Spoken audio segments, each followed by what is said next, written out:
In the charity of your prayers, I ask you to continue to keep Father Emmanuel in your thoughts and prayers. He's still in Cameroon. We expect him back at the end of the month. But as I said last week, we're always concerned for his safety given the country's current political state. So don't stop praying for Father Emmanuel. Simon, son of John, do you love me more than these? Yes, Lord, you know that I love you. This is the beginning of the conversation our Lord had with Simon Peter after the resurrection. A conversation that saddened and hurt St. Peter after Jesus asked him the same question 3 times. But just as Jesus was speaking to all mankind when he said to Mary from the cross, "Woman, behold your son," and to St. John, "Behold your mother," and by those words we became sons and daughters of Mary, and she became our mother, so too Jesus' question to Peter was addressed not just to him, but to us all. Do you love me? And that is a question Jesus asked each and every one of us every day. Do you love me more than these? And who among us would not immediately answer as St. Peter did, "Yes, Lord, you know that I love you." But here let us take some time and consider the context of St. Peter's encounter with Christ.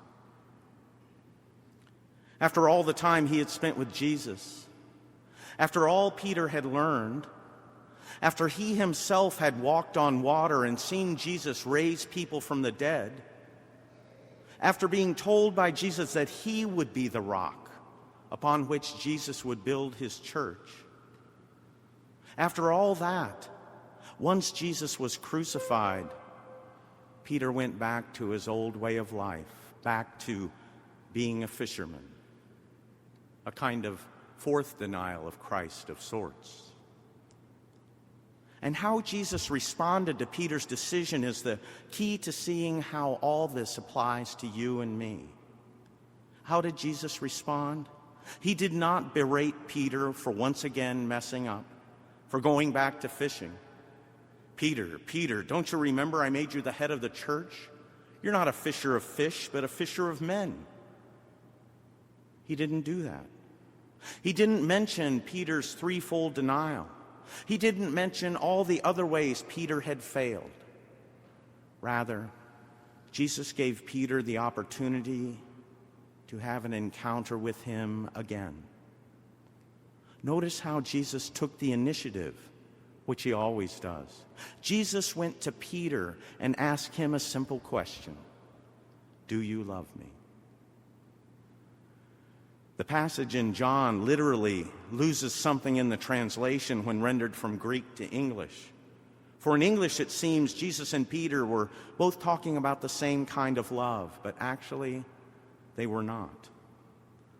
In Greek, Jesus used the word agape, which means unconditional Christian love.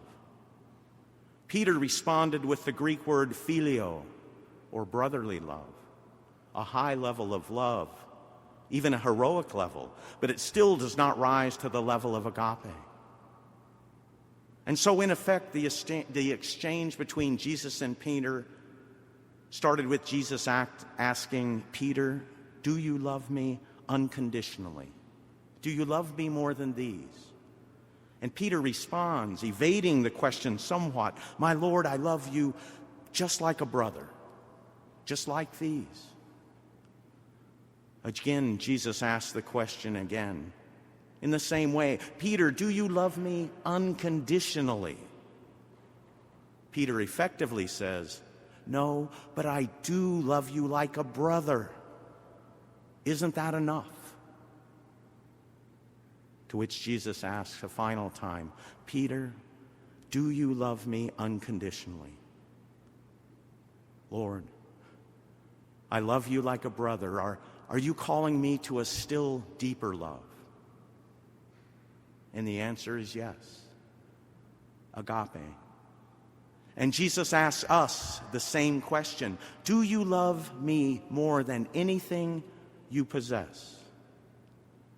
For some, perhaps a more appropriate question is, do you love me more than anything that possesses you?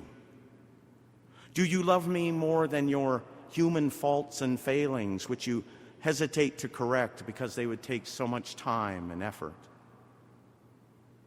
Do you love me more than the secret sin that only you and I know about? Do you love me more than anyone on earth? You know, very often the 13th chapter of 1 Corinthians, the one on love, is read at weddings, and rightly so, for it describes what Christian love is. A love that certainly two spouses should share.